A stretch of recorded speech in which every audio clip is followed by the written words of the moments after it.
no mercy. As ruler of Cambodia, Pol Pot was responsible for killing nearly 2 million people. That's a quarter of the country's population. In his 4-year reign, Pol Pot tortured and starved the Cambodians to death. Men, women, children and babies were often brutally clubbed to death with hammers and buried alive. He turned Cambodia into a killing field.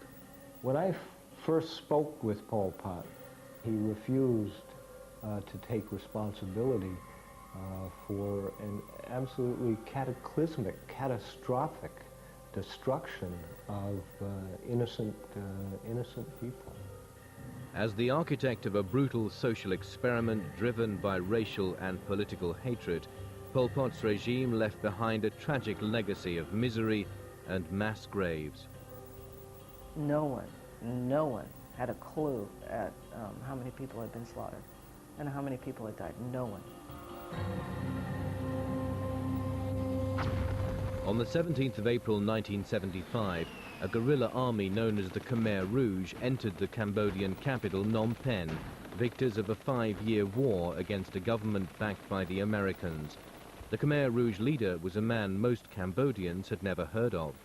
When it was announced that Pol Pot, a rubber plantation worker, was the new prime minister, no one had ever heard that name. It wasn't until late 1978, when his picture began to appear in communal dining halls, that his own brothers and sisters realized that it was their brother who was in charge of this government. Pol Pot was born in 1925 on a rice farm north of Phnom Penh in a Cambodia ruled by the French. At the age of 6, he was sent to the capital to train as a Buddhist monk, but the boy from the village only felt like an outsider in the bustling, modern city. He didn't have a sense of the multicultural nature of the Cambodian cities like Phnom Penh, which were mostly ethnic Chinese and Vietnamese. Or if he did have that sense, he resented it. When he visited Saigon, he said he felt like a dark monkey from the mountains. Cambodia's political culture is steeped in resentment towards its neighbors and its racial neighbors. It's steeped in a deep feeling of being a lesser culture. Pol Pot in many ways was a reflection of all of these things. In 1949, Pol Pot went to Paris as a student. There, his innate racism would find expression in extreme communism. The years that Pol Pot was in Paris was probably the most hardline Stalinist party in Western Europe, a very rigid doctrinaire party. The terrible things that happened under the Khmer Rouge between 1975 and 1979 did indeed have a lot to do with ideology, but more to do with racism, with chauvinism, with nationalism. Those were the driving forces and the driving ideologies behind what many call genocide. Pol Pot returned to a newly independent Cambodia in 1953 and joined the underground Communist Party. Outlawed by King Sihanouk's government, Pol Pot and his comrades fled to the countryside to wage a vicious guerrilla war. Even then, Pol Pot had his sights on ultimate power. Pol Pot was more likely than not responsible for the execution of his predecessor as leader of the Communist Party in 1962. He was a man who was able to hold on to power while eliminating any and all opposition. Pol Pot's ruthless march to power was boosted in 1970 when the Vietnam War spilled over into Cambodia.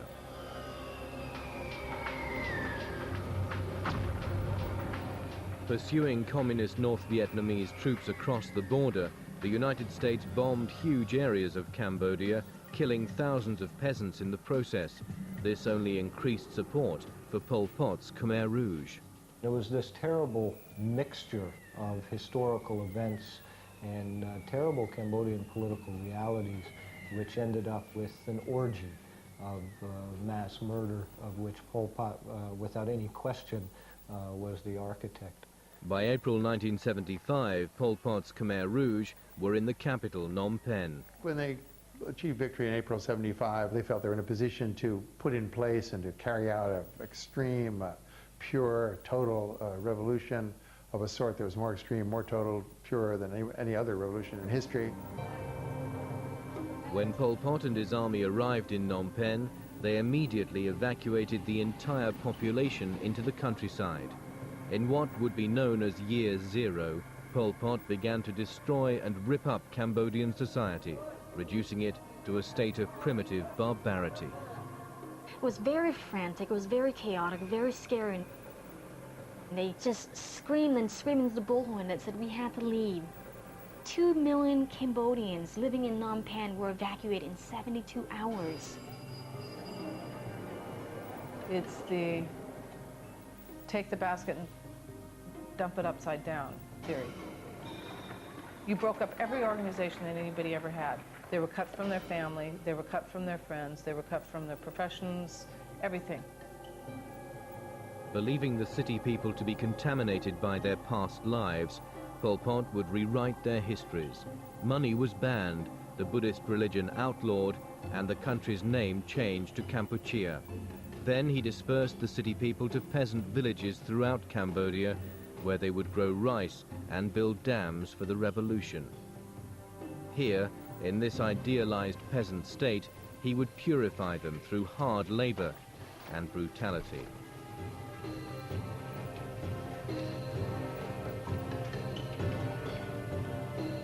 They did regard the city population as enemies, but mixed with that was a strong ethnic belief that the peasants were the real Cambodians. We were from day one, because of our skin color, we're targeted. Lighter skin meant that you probably came from a more corrupt class. Darker skins were good because it meant you worked in the field. It meant you worked to grow rice to support the revolution. Little more than nameless, faceless slaves, the city people would literally be worked to death. You work 12 to 16 to 18 hours, working in the field, growing rice, harvesting rice, building dams. There's a lot of people do a lot of harsh work. I mean, people work. They work you until you drop dead. The Khmer slogan that time was to keep you was no gain and to destroy you was no loss. So we knew that human life was cheap and that if we did not produce, we would be killed. Fear and the threat of arbitrary, casual death was everywhere. At one point, I remember just working, and then they just walk up and just shoot the person in the head. You know, the guy just walk up and go boom. In fact, most of Pol Pot's victims were killed not by bullets, but beaten to death with blunt instruments. We still didn't know who Pol Pot was. We didn't know what kind of a man he was. We didn't know what he looked like. And I remember just hearing all these accolades and praise about this mighty person, this strong person, this person who loved us, this person who wanted to bring our country back to its glory days. In Pol Pot's peasant utopia, starvation claimed most lives. The huge influx of city people into the rural areas meant there was not enough rice to feed them. Even the peasants themselves began to starve.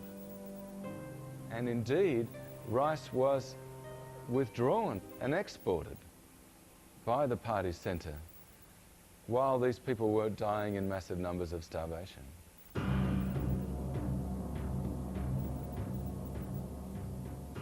Life wasn't even cheap. To Pol Pot, it had no value at all. Cambodia became a macabre network of killing fields. Even today, the exact number of mass graves into which the victims' bodies were thrown is not known. You know, Pol Pot was a remarkable man. He was generous, he was kind, he was loving, almost grandfatherly. He had all of the characteristics of a great leader. There are a lot of Cambodians who don't believe that what happened under Pol Pot, in fact, was his doing, because he was too good a man. Pol Pot believes that what he did for the good of his country. Few Westerners ever got to meet Pol Pot whilst he was in power.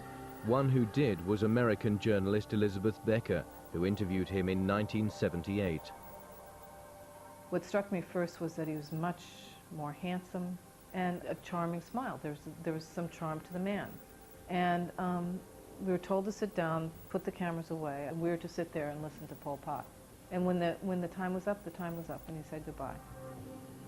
With her was another journalist, Dick Dudman, and British academic Malcolm Caldwell. To Caldwell, he was more indulgent. He told Malcolm Caldwell how wonderful the communist experiment was in Cambodia. Two totally different interviews. One was a lecture and the other was an interview. Later that night, back at their hotel, an unremarkable meeting with Pol Pot was about to turn into an unforgettable nightmare. A few hours later, I woke up because I could smell cordite, the smell of a gun being fired. And then I heard shots on the second floor. Lots of shots. I didn't count them, but lots and lots of shots.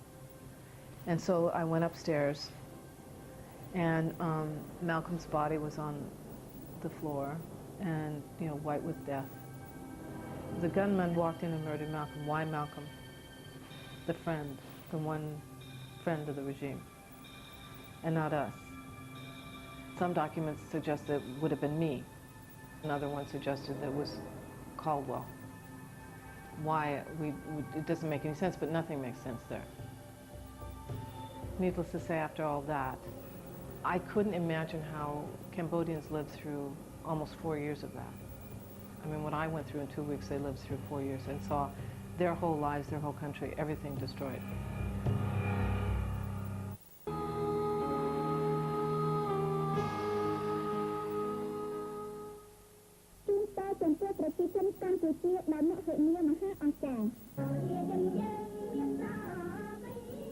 Within 2 years of Pol Pot coming to power, hundreds of thousands of Cambodians lay rotting in mass graves. Starvation, overwork, and summary execution had all taken its toll on the city people and the peasants. To prove yourself worthy to be kept alive, you have to be productive in the field. You have to be a productive person. They were monsters, but we didn't see them. I didn't see them as human beings. He never accepted that he was responsible for any of the suffering. He never accepted that any of the people who died were executed for anything but the right reason. And for him to admit the slightest remorse or the slightest responsibility would be intolerable. Compelled by the racism that was so much a part of his agenda, Pol Pot turned his attention to Cambodia's ethnic minorities. The Chinese were probably the largest ethnic minority in Cambodia, and half of those perished in the Pol Pot period. The ethnic Chams, the ethnic Muslims, were the ones who were particularly targeted and just slaughtered. Pol Pot's most extreme persecution was reserved for the Vietnamese who lived in Cambodia. There were reports in the Khmer Rouge period of Cambodian men married to Vietnamese being instructed to kill their Vietnamese wives. Husbands who had been married to Vietnamese were also killed. People who could speak Vietnamese were also killed. People who looked Vietnamese were also killed. There are no confirmed reports of any ethnic Vietnamese surviving the entire Pol Pot period. Yet while Pol Pot's control over Cambodia grew, so did his paranoia. Midway through his reign of terror, he began to see enemies everywhere, even amongst his own supporters. There was a huge bloodletting in 1977. Purge teams traveling around to other zones, purging the leaderships, killing them, killing their family members, reaching down into the peasantry for their relatives who were suspect and killing them as well. When he took over in 1975, there were 22 members of the Central Committee of the Communist Party. By the end of his reign in power, 3 years, 8 months, and 20 days later, 18 of those 22 members of the Central Committee had been executed. Most of the executions took place at an old school called Tul Sleng. Known as S21, it was established by Pol Pot to torture and kill his political enemies. It's a terrible institution that I think epitomizes some of the cruelties and logic of the Pol Pot regime. These people had defied the revolution, so therefore they were off to one side. They were not human beings. People who aren't human should be, or can be, must be gotten rid of.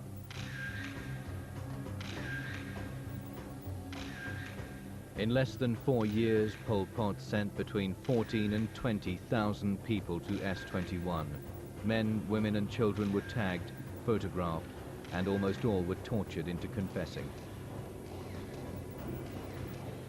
The whole ideology of the place was that because they were arrested, they were guilty.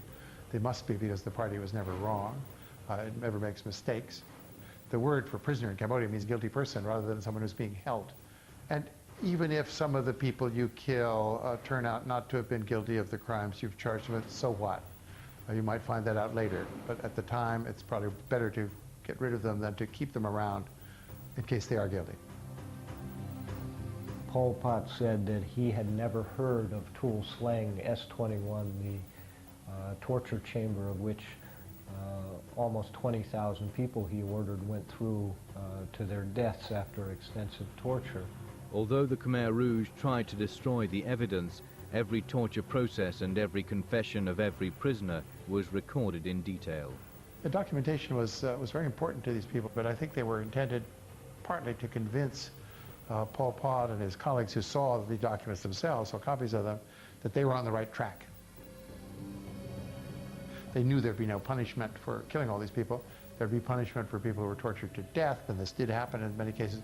The interrogators themselves were often pulled in and interrogated because they were betraying the revolution by going too far, by torturing people to death before the confession was complete, before the party had been proved right. Of the thousands who entered S21, just 7 survived, and only 1 was ever released. The rest were either tortured to death or killed and then buried at S21's customized killing field, Cheung Ek.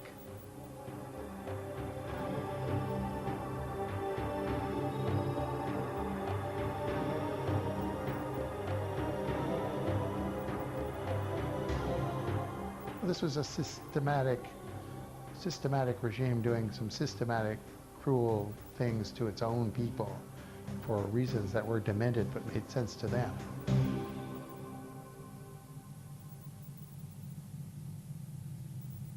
Appearing to be at the height of his power, Pol Pot's government was in fact imploding.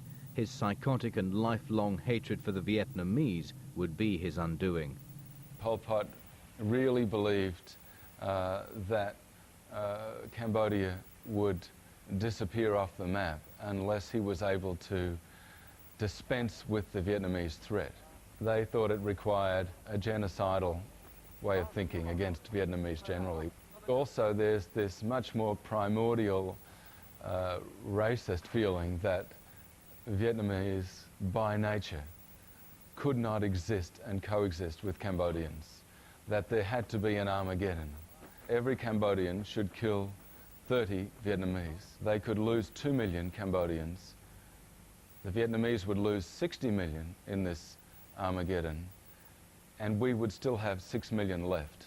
In response to continuous raids into Vietnamese territory, on the 21st of December 1977, 150,000 Vietnamese troops stormed across the Cambodian border. By January the 6th, 1978, they were on the outskirts of Phnom Penh. With Cambodia, you have a span of 4 years of daily persecutions, humiliations, starvations, pain. So your soul as a human being gets desecrated more and more and more. So by the end of the 4 year, your hate, your anger, your hunger makes you a little bit less of a human being. Pol Pot and thousands of his Khmer Rouge henchmen fled Phnom Penh to northern Cambodia and Thailand. From here, Pol Pot continued a guerrilla war against the new Vietnamese government.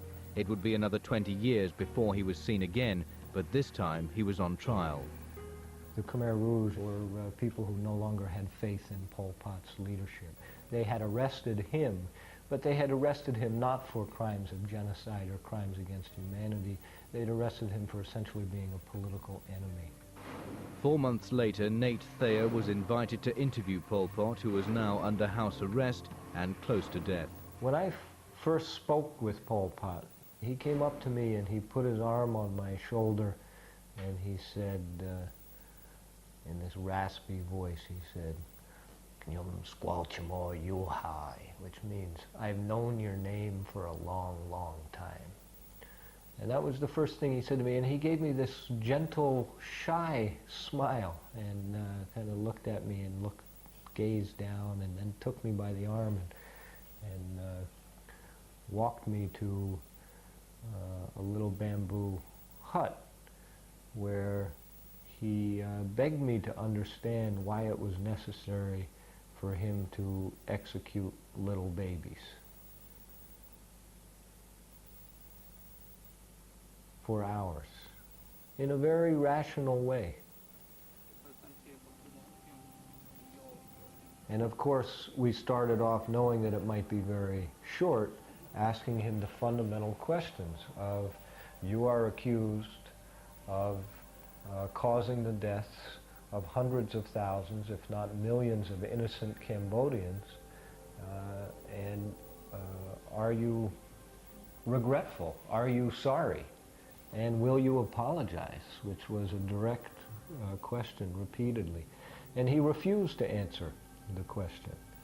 And I did get angry, and he threatened to end the interview 3 times within half an hour because that was not an acceptable answer to me as a journalist or as a human being. Cambodians deserve better, and they deserved, and the world deserves better than 2 journalists interviewing a genocidal maniac in the jungle in a bamboo hut. 2 weeks later, in April 1998, Pol Pot died of natural causes.